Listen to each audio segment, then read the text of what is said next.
ስለዚህ አስመሳይ ሌቦች በኦርቶዶክስ ጥላቻ ላይ የሰከረ ማንነት አላቸው። ለምን ጠላሃት? እዛ ውስጥ ገብተህ ስትርመጠበጥ የነበርክ ዘማዊ ነው የወጣህ። እያንዳንድ ስም ብትጠራ አብዛኞቻችሁ በፓስተር ደረጃ ያላችሁ ምን ነበራችሁ በፊት ህይወታችሁ ብትባሉ ኦርቶዶክስ ምን አስተምረውት ነው ይሄ ሰውዬ እየረዱ ተጠምቆ እንዲሆን ያለው? ምን አስተምረው? ማን አስተምሮት? አሁንስ ይከታተሉታል ወይ? እነዚህ ሰዎች ውሃ ውስጥ ነክረው ነው የለቀቁት። ሰው ነክረው ልክ ሻወር ወስዶ እንደሚወጣ ሰው ካላመነና የህይወት ለውጥ ከሌለው አይከታተሉትም። በጣም ልዩ ነው። አሁንም መሰረታዊ ወንጀለኛ ፓስተር ነን ባዮችን አጋልጣል። ተፈነዳለህ፣ አጋልጣል። አልፋታም ገና ስመጣ ተናግሬያለሁ። አጋልጣል። ማኛ ብዙ ጊዜ አንቺን ስም ሜንሽን ያደርጋል። ምንድን ነው ያላችሁ ግንኙነት? ስፒሪቹዋሊቲ ነው፣ መንፈሳዊ ልጅ ነው። ጌታ ይሰጠኝ፣ በጣም የሚሰማኝ የሚያዳምጠኝ፣ የምናገረው አንዳንድ ነገሮችን ብዙ አመት ነው የምንተዋወቀው። እንደ ሰው ነው ያስተዋወቀን እና ከዛ ጀምረ እንዴት ነህ? ሰላም፣ እግዚአብሔር ይመስገን። ቅድም የደወልኩ ልጅ ነኝ። ኦኬ። ብሩ ገባልህ? ምን አልሽኝ? ብሩ ገባልህ? ኦኬ። አይ ቲንክ አላውኩም። ልኬሽ ነበር? አዎ፣ አሁን ኮንትሮባንድ ነው የምሰራው ጸልይልኝ ብዬ 6000 ብር ልኬልህ ነበር። አዘር ባንክ ነው የላኩልኝ ከአቢሲኒያ ላይ። አዘር ላይ ነው? አዎ። እስኪ አላየሁትም እና ትንሽ ጨንቆኛል። እንዳልኩ ኮንትሮባንድ ነው የምሰራው። በቃ ደግሞ እየመጣ ነው ሌሊት የሚገባ ቃል። ትንሽ ጨንቆኛል። ቃል እንድታወጣልኝ ፈልጌ ነው። በቃ ዛሬ ማታ ወደ የኔ መልአክ አለ ቢኮስ መጽሐፍ እንደምናገር በብሉይ ኪዳን ጊዜ ለአንድ ሰው የምታዘዝ መልአክ አለ ውጪስ። ሰላም ለእናንተ እንደምን አላችሁ? እንደምን ቆያችሁ? በሌላ በአዲስ ሰበር ቪዲዮ ተመልሻለሁ። ዮናስ ሙሉነህ የተባለ ይህ ሃይማኖት የለሽ አቋም የለሽ ግለሰብ የሆነ ሰው በአወዛጋቢ ንግግሮች ይታወቃል። ዛሬ ደግሞ የፕሮቴስታንት ፓስተሮችን ጉድ አጋልጣለሁ ብሎ እውነትም ድንቅ ድንቅ የሆኑ ነገሮችን አጋልጧል። በጋሻው አልቀረው፣ ትዝታው ሳሙኤል አልቀረው፣ ሁሉንም አጋልጧቸዋል። ይህን መረጃ የማሳያችሁናል ማለት ነው። እንዲሁም ደግሞ በጸሎት ስም 5000 እና 6000 ብር የሚቀበሉ የሐሰት ፕሮቴስታንቶች ፓስተሮችን ተጋልጧል ማለት ነው። ስልክ እየደወሉ ያደረጉትን ነገር የማሳያቸውን ማለት ነው። አንድ ጸሎት ለማድረግ 6000 ብር ይጠይቃሉ። ጉድ ነው። እስኪ ቪዲዮ እንየው። ሰብስክራይብ ምንድን ነው የማታደርጉት? ለምንድን ነው የማታደርጉት? አሁን ማርጉ። ስለዚህ አስመሳይ ሌቦች በኦርቶዶክስ ጥላቻ ላይ የሰከረ ማንነት አላቸው። ለምን ጠላሃት? እዛ ውስጥ ገብተህ ስትርመጠበጥ የነበርክ ዘማዊ ነው የወጣህ። እያንዳንድ ስም ብትጠራ አብዛኞቻችሁ በፓስተር ደረጃ ያላችሁ ምን ነበራችሁ በፊት ህይወታችሁ ብትባሉ ኦርቶዶክስ እየነበርኩ ቃሚ ነበርኩ፣ ጠጪ ነበርኩ፣ ሰካራም ነበርኩ፣ ሴት ሸጓሪ ነበርኩ። አሁን ግን ጌታ ረዳኝ። ምን ስሆን? ፓስተር ስሆን። ኦርቶዶክስ ምን ነበርክ? ቄስስ ሆነ? ትዝታው ሳሙኤል ሸጓሪ ነበር። ኤቭሪባዲ ኖውስ። ኤቭሪባዲ ድምፁ በጣም ስለሚወዱት ዝማሬውን ችለውት ነበር። ሸጓሪ ነበርኩ። ከዛ ታባራለች። የኦርቶዶክስ ነው። ለምን ክርስትናን ያበላሻል? እናንተ ቤታውን አደባባይ አይደል የሚዘምሩት? እየለጠለጡ ልጥልጥ አድርገው አይደል እንደ አደባባይ ላይ ድግስ የሚያዘጋጁት? ምን አስተምረውት ነው ይሄ ሰውዬ እየረግ ተጠምቆ እንዲሆን ያለው? ምን አስተምረው? ማን አስተምሮት? አሁንስ ይከታተሉታል ወይ? እነዚህ ሰዎች ውሃ ውስጥ ነክረው ነው የለቀቁት። ሰውዬው ነክረው ልክ ሻወር ወስዶ እንደሚወጣ ሰው ካላመነና የህይወት ለውጥ ከሌለው አይከታተሉትም ማለት ነው። መሰረታዊ ክርስትና ትምህርት አላስተማሩትም ማለት ነው። የሚጠየቁት በዚህ ሰው ጥፋት ማን ናቸው? አጥምቄዋለሁ ያለችው ቤተ ክርስቲያን እዛ ውስጥ ያለ አስተማሪ በሙሉ ይጠየቃል። አዮ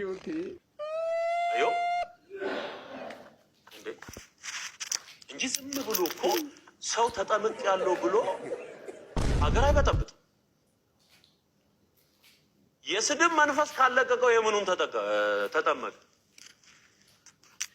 እንኳን አይደለም ሰድበህን አወድሰህን እንኳን እንለያለን እኛ በዚህ ዘመን እንኳን አይደለም ሰድበህን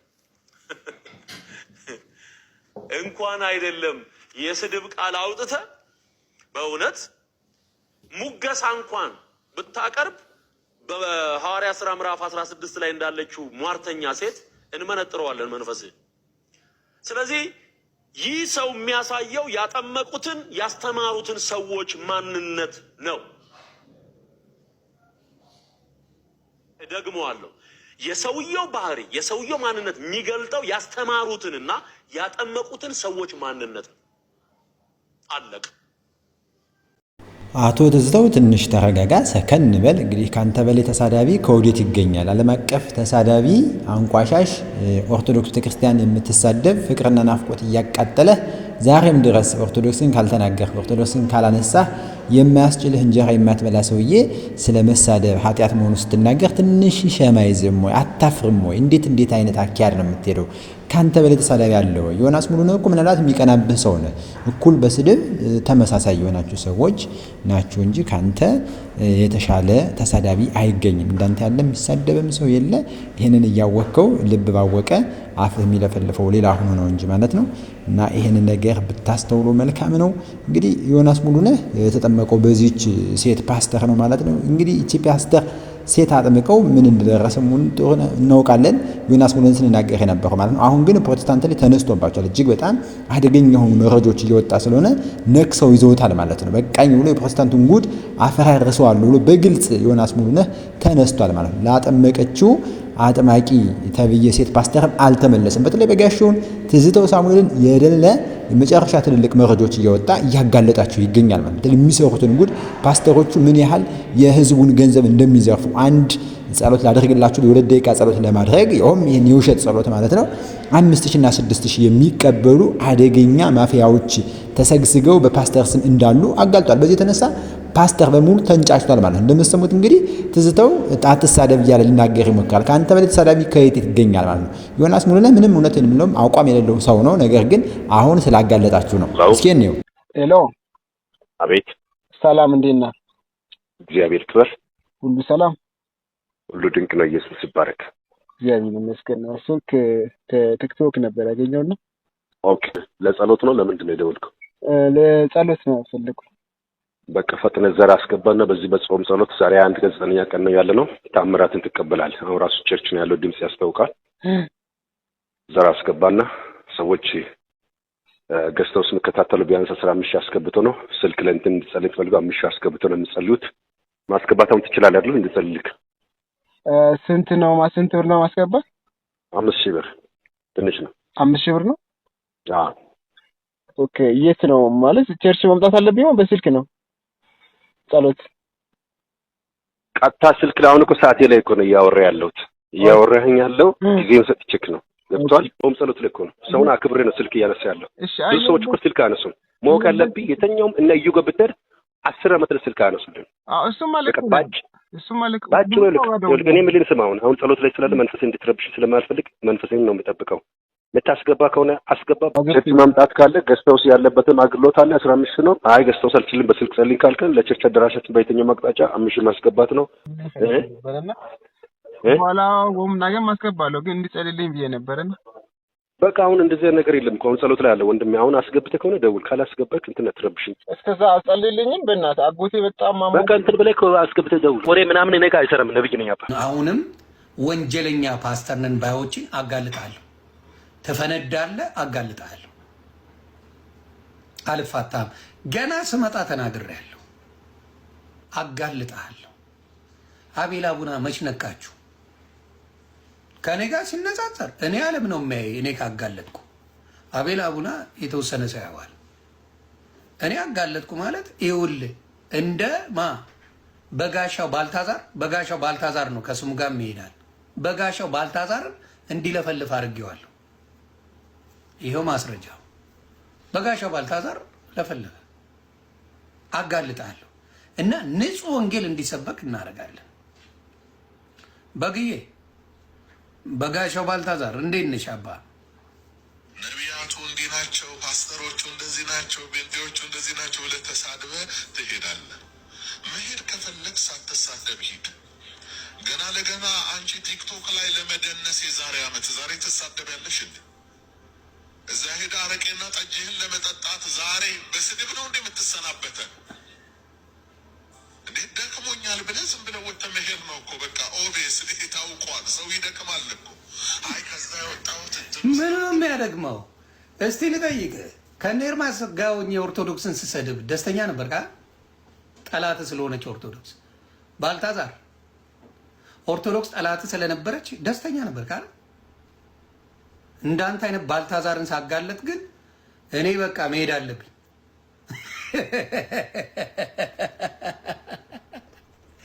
በጋሻው ባልታዛር እኔ እንዳንተ አይነቱ ሌባ ሳጋለጥ ግን እኔ ጴንጤ አይደለሁ። ኦርቶዶክስን ስሰድብ ጴንጤ ነኝ። በፊትም ያቀኛል ሰው በመጠጥ አያቀኝም። ኢትዮጵያዊ ነኝ። ስለዚህ ከአንተ የተሻልኩ ኦርቶዶክስ ነበርኩ ማለት ነው። ቴክኒካሊ በጥላቻ በኦርቶዶክስ ጥላቻ የሰከራችሁ ስለሆናችሁ አንጀታችሁ ቂቤ ጠጣ ነበር። ኦርቶዶክስ ስትረገጥ አይደል እንዴ? አይደል እንዴ? ነው ወይስ አይደለም? በጋሻው ባልታዛር እኔ አረቄ የሚያምረኝ ሰው አይደለሁም። ከበፊቱ ነው ማወራ። እኔ ክርስቶስን ብዬ ነው። ምክንያቴ እንኳን ክርስቶስ ነው ከኦርቶዶክስ የተለየውበት ምክንያቴ። አባትን እንዴት ይናገራሉ ብዬ ምክንያቱም የቲክታክ እብዶች ባይናገሯቸው እዚህ ወላ ደረጃዎች አንደርስ። በክርስቶስ ቀልድ አላውቅም። ማንም ይምጣ ከክርስቶስ የሚለየኝ የለም። ማንም ይምጣ ነው ማወራ። ዮናስ ሙሉነህ እንግዲህ የኢትዮጵያ ኦርቶዶክስ ተዋሕዶ ቤተክርስቲያን የአንድ ሰው መጥፋት እጅግ በጣም ያሳዝናታል። በአንድ ሰው ንስሐ መግባት መመለስ ደግሞ ታላቅ ደስታ ታደርጋለች። በሰማይ መላእክትስ እንኳን ሳይቀር ታላቅ ደስታና ሰላም ይሆናል ማለት ነው። ነገር ግን አንተ የአቋም መዋዣቅ ያለብህ ቢሆንም አሁን ላይ የያዘው ግን ፕሮቴስታንቱን ጉድ በተለይ ደግሞ የፓስተሮቹን የክህደት ትምህርት ስህተታቸውን የሚሰሩትን ነውር በሙሉ እያጋለጠ እያንዳንዱ ፕሮቴስታንት እንዲያውቅባቸው እንዲባንን እያደረገ ይገኛል። በተለይ ደግሞ እንግዲህ ይህን የሚያደርገው በፕሮቴስታንቱ ቤት ውስጥ ነው። አቤል አቡነ የተባለ ወንድማችን ነው። በጣም ከፍተኛ የሆነ ስራ እየሰራ ብዙዎች እስከ ማገት ደርሰዋል። አንዳንድ ፓስተሮች ደግሞ ትልልቅ ባለፈው እንደምን ጉተማ የተባለ ፓስተር አግቶት ነበረ። ለተወሰኑ ቀናት ያህል አግቶ ሲያስጨንቀው ሲያሰቃየው ነበር። ይህንን አቤል አቡነን ማለት ነው። አሁን እንግዲህ አቤል አቡነን ተቀላቅሏል ዮናታን ማለት ነው። እንግዲህ ዮናስ ሙሉነህ በዚህ መልክ ፕሮቴስታንት ፓስተሮችን እያስጨነቀ እውነቱን እያፈረጠ በጋሻው ትዝታው ሌሎቹንም እያንዳንዳቸውን እየሄደበት ያለው መረጃ እየወጡ ያለው ብዙዎችን አስቆጥቷል። በተለይ በፕሮቴስታንት ቤት ያለውን ይሄ እንዲህ ነው የሚል ነገሮች አሉ። እኛ ደግሞ ይህንን ስላደረገ የምንደሰት ምናምን አይደለም። ነገር ግን አስቀድሞ ሲናገር የነበረው የፕሮቴስታንት ቤት የክህደት አስተምህሮት ለጸሎት በሚል የሚደረገውን ደባ ስናስተምር ስናጋለጥ ስለነበረ ይሄንን ራሱ ሲናገረው ደግሞ እንደ ማስረጃ ይሆናል በሚል ነው እንጂ ምንም አይነት የተለየ ነገር የለውም ማለት ነው። ብዙ ጉድ አላቸው። ብዙ የማይሆን ትምህርት አላቸው። ከወንጌል የወጣ ማለት ነው። ምን ጊዜም ወንጌላቸው ኦርቶዶክስን መስደብ እንጂ የራሳቸው ወንጌል የላቸውም። በዚህም ምክንያት ነው እኛ ብዙ ነገር ከፕሮቴስታንት የተለየ ነገር ኑሮ ሳይሆን ነገር ግን ኦርቶዶክስ ቤተክርስቲያንን ለቀው የራሳቸውን እንዲሰሩ ለማድረግ ብዙ ጥረት አድርገናል። አፖስትል እንዴት ነህ? ሰላም እግዚአብሔር ይመስገን። ቅድም የደወልኩ ልጅ ነኝ። ኦኬ ብሩ ገባልህ? ምን አልሽኝ? ብሩ ገባልህ? ኦኬ አይ ቲንክ አላውኩም። ልኬሽ ነበር? አዎ አሁን ኮንትሮባንድ ነው የምሰራው ጸልይልኝ ብዬ 6000 ብር ልኬልህ ነበር። አዘር ባንክ ነው የላኩልህ ከአቢሲኒያ ላይ። አዘር ላይ ነው?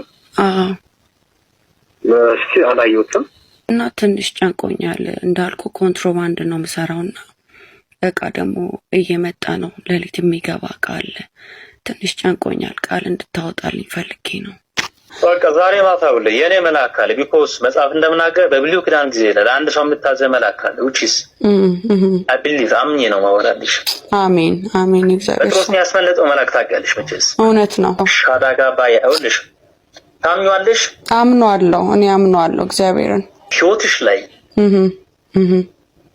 ልትቀጥይ ልትቆሚ 4 ምስጢራቶች በኋላ ልንገርሽ። አንደኛው ግን ቤትሽ ላይ ይገባሉ፣ አካውንትሽ ላይ እንዱም ኪሳራው ተይና 3 መኪና ነው የምጠራልሽ። በዚህ ቤተልሔም አሜን የሚባል ሰው አንተ ሌባ ለኮንትሮባንድ ትጸልያለህ። ሌባ ተይዘሃል፣ ሌባ ነህ አንተም ብሎ ደግሞ ለኮንትሮባንድ ኧረ እባክህ ተው እንጂ 6,000 ብር ለላክልህ ለኮንትሮባንድ እንድትጸልይልኝ አንተ ወሮ በላ ይዤሃለሁ። ጉድ በል ጎንደር ማለት ይሄን እኮ ነው እንግዲህ። ኮንትሮባንድ ማለት ከፍተኛ የሆነ ዝርፍ የሚደረግበት ስርቆት ነው፣ ሌብነት ነው። ስለዚህ አንድ የወንጌል አማኝ ወይ ደግሞ የሃይማኖት ሰው ነኝ የሚል ሰው እንዴት በስርቆት የተገኘን ገንዘብ ላይ ይጸልያሉ ብሎ እንዲህ አይነት ቀልድ ይፈጸማል? ኮንትሮባንድን የሚያህል ነገር ሲጀመር ኮንትሮባንድ የምሰራ ስትለው እንዴት እንዲህ ያለ ወንጀል ትፈጽሚያለሽ? ይሄ እኮ ኃጢአት ነው፣ ነውር ነው ሌላ ሲገባ እርሱ ጉዳዩ አይደለም ስለ ስርቆት። እሱም የሚሰራው ስርቆት ስለሆነ ከሱ የባሰ ሌባ ስለሆነ ከሱ የባሰ ኮንትሮባንድ ሌባ ስርቆት ስለሆነ እንዲህ ያለውን ኃጢአት ለምን ታደርጊያለሽ? ኮንትሮባንድ ኃጢአት ነው፣ የስርቆት ገንዘብ አይገባሽም ሊላት አልፈልግም። ምክንያቱም ከእርሷ የባሰ ሌባ ስለሆነ እያደረገ ያለውም ነገር ስርቆት ነው። እንዴት ጸሎትን የሚያህል ነገር በገንዘብ 5,000 እና 6,000 ብር ሲያስገቡ ነው ጸሎት የሚደረግ? ካላስገቡ ቅድም እንዳየነው አሁንም እንዳየነው ጸሎት አያደርጉም ማለት ነው። ያውም ይሄ ጸሎት አቤት ድንቄም ጸሎት ተይዞ ሙቷል። እንግዲህ ጸሎቱ እጅግ በጣም የሚደንቅ ነው። እስኪ ደግሞ ዮናስ ማኛውን እንስማው። ሰሞኑን ግን ምን አድርጋቸው ነው ማኛው የሚሰድቡ? ጴንጤ አይሳደብም። አንተ እየሰደቡኛ እየመረቁኝ ነው። ስነ ስርዓት ጴንጤ አንተ ጴንጤ አይደል እንዴ? ወደ ፓስተርነት እየሄድክ አይደል? ለምንድን ነው የሚሰድቡ? በእንጀራቸው ገባው የሚያጭበረብሩትን አጋን። በነገራችን ላይ እኮ ጴንጤዎች ታውቃለህ፣ አንተ ከገባ በኋላ እኮ ነው በደንብ ሚዲያ ላይ እኮ ይታወቁ ታውቃለህ። ታዲያ ከኔ በፊት ወፍ የለም። 3 ሰው አያቸው ነበር። ማንም 10 ሰው አያቸው። 10 ሰው አያቸው። እናንተ ከመጣ በኋላ ነው ብዙ ፓስተሮችን ያወቁት። ታዲያ ያቁታል እኮ ማኝዝ ይሄኛው ይሻላል እኮ ነው ይሻላል። እኔ ምን መሰለህ የኔ ማንነት ለራሴ እስካቦኛል። እኔን ማወቅ ይከብዳል። የጌታን ቀን መጠበቅ ይቀላል እኔን ከማወቅ እና አስገባኝ ማለት ነው። ጨዋ ጴንጤዎች ቤተሰቦችን ወዳቸዋለሁ። አሁንም ከእነሱ ጋር ህብረት አለኝ። ሌባን ነው ወሮ በላውን ነው ያልተመቸ። እንትን ግን ወሮ በላ ይበዛበታል፣ በጣም አልዋሽህም፣ ይበዛበታል። የስ ልክ ነህ። እሱን አልዋሽ፣ ወሮ በላ ይበዛል። ምዕመናኑ በጣም ፍቅር ነው ነበር። ስልክ የምትይዘው የዛሬን አያርገውና አሁን ይሰራል። ጌቾ ሳይበለጽግ ጅብነት እየሰደቡት ነው። ማኝዚን እየሰደቡት ነው። እንግዲህ ትልቅ ወንድማችን ነው።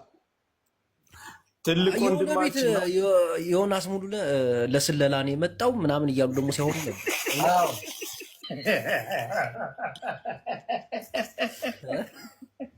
ለወራ ተፈራርሞ ነው የመጣው። ተመልሷል እየሰደቡት ነበር። ለስለላ ነው የመጣው ተጠንቀቁ ምናምን ሲባል ነበር። እግዚአብሔር ይጠብቀው እንጂ። አሜን አሜን። እኔ መጨረሻ ላይ ሲሉ የሰማሁት ግን ለትንሽ ወራት ነው የመጣ፣ ቀንን ጨርሷል ሊመለስ ነው ተውት የሚባል ነገር ሰማሁ። ሆናለ ብለን ስንጠብቅ ፓስተርን እንትን ማለት ጀመርክ፣ ማጋለጥ ማላገጥ። ይሄ እንደው ኢየሱስ ሌቦቹንማ ታጋልጣለህ መሰለህ። መልካም የሆኑ በቅድስና የሚመላለሱ ሰዎች አሉ እዛ ቤት። እነሱን ጨቁነው ይዘው ሌቦቹ ላይ ወጥተዋል። በቃ መልታይ ሚሊዮነር ሆነዋል ሌቦቹ። መጋለጥ አለ። ሌላው ያ ደግሞ መልታይ ሚሊዮነር የሆኑት በኦርቶዶክስን አደባባይ ላይ በጥላቻ ስለሚያወሩ ብቻ ደሳ ወንጌል ሰብከው አይደለም። ጌታ ኢየሱስ ምስክሬ፣ ወንጌል ሰብከው ቢሊዮነር አልሆኑ። ኦርቶዶክስን በአደባባይ መዘንጠል ለነሱ ክብራቸው። የኛውን ሃይማኖት አደባባይ ላይ ወጥቶ ስለሚያዋርዱ ስለሚያንቋሹ ተከፋይ ናቸው። እንደዛች ደፍረው ሙስሊሟን ቀመስ ያርጓት። እንደዛ የሚሏትን አደባባይ ላይ መድረካቸው ላይ አሁን አረቄ ምናምን ብለዋል አይደል? በኦርቶዶክስ ሙስሊምን እንደዛ ይበልስ። በጋሻው እናቱ ትውለደው ኦርቶዶክስን ሰክራ ነው ምናምን ብለዋል አይደል? በጋሻው ሙስሊምን በለው እስኪ፣ ጫጥቃሚ ነው በለው፣ ሞክራት እስኪ። በዚሁ በነካች አትልም። አየህ፣ ታውቃለህ ማን ላይ እንደምታቀረሽ ታውቃለህ። ያ ነው ችግሩ። ገባ? ለዛ ነው ተጋለጡ፣ አብደዋል። በደንብ ገንዘብ የሰሩት በዛች ነው። በቃ ኦርቶዶክስን በማወራረድ ኦርቶዶክስ ደግሞ ትንሽ ቆጣ የምትል አይደለችም። ያው የክርስቶስ ፍቅር አለ አይደል? ዝም ብላ መልሳ እግዚአብሔር ይስጠው ምናምን ብላ ላጥ ነው የምትለው። ሙስሊምስ አላላላ ፎንት ያደርጋል፣ ጸጥ ትላለህ። ሆድ ያባውን በቅል ያወጣዋል እንዲሉ አበው እንግዲህ ዮናስ ሙሉነህ በፕሮቴስታንት ቤት ውስጥ ያለውን ገመና አውጥቷል። ምን ያህል ሚሊኒየር እንደሆኑ ባለሀብት ባለጸጋ የሆኑበት ኦርቶዶክስ ቅድስት ቤተክርስቲያንን በመሳደብ በመተቸት በመዘርጠጥ ገንዘብ መሰብሰብ ይችላል። ወንጌልን በመስበክ አይደለም። ነገር ግን ወንጌልን የሚያውቁት ጥቂት ሰዎች እንኳን ቢኖሩ የሚወደዱና የሚፈለገው ኦርቶዶክስን መሳደብ፣ ኦርቶዶክስን መጥላት ልክ እንደ ትዝታው እንደነ በጋሻው እንደሌሎችም እንደነ ፓስተር ዮናታን ተብዬ እንደነ እዩ ጩፋ ኦርቶዶክስ ላይ ማላዘን፣ ኦርቶዶክስን መስደብ እርሱ ሀብት ያመጣላቸዋል። ገንዘብ እንዲሰበስቡ ያደረጋቸው ይሄ ነው። ከዛ ውጭ የሐሰት ፈውስ አለ፣ የሐሰት ጸሎት አለ። በሺዎች የሚቆጠር ገንዘብ ያስገባሉ። ይሄንን ምስኪን ህዝብ በተለይ ወደ ደቡብና ወደ ኦሮሚያ ያሉትን ሰዎች በዚህ ልክ ነው እንግዲህ እያታለሉ ገንዘባቸውን እየመዘበሩ እየዘረፉ ከሀብት ላይ ሀብት እያሰባሰቡ ያከማቹባቸው ያሉ ማለት ነው። መቼስ እንግዲህ በልብ ያለውን እንዲያደርጉ ተናግሮታል ማለት ነው። ምንም የዮናስ ሙሉነህ የሚደንቅ አለ ኦርቶዶክስ ቤተክርስቲያን ስለተናገረ የምንደነቅ አሁንም የምናውቀውም ነገር ቢሆን ነገር ግን ይሄን እንደ ምስክርነት መያዝ ያስፈልጋል። ብዙ ጊዜ ተናገር ነው አሁንም የምንለው ይሄንን ነው። ኦርቶዶክሳን የምትሰደብ በአደባባይ ገንዘብ ስለምታስገኝ ነው። ገንዘባቸው ስለሆነች እንጀራቸው ስለሆነችና እኛም ነገሩን ሁሉ ለክርስቶስ ለሕግ ስለምናሳልፍ ስለምንተው እንጂ እንደሌሎቹ ለወንጌል አገልግሎት ቢሆን ኖሮ ሌሎችን ወንጌልን የሚያውቁ የክርስቶስን ሰዎች መናገር በተቻለ ነበር።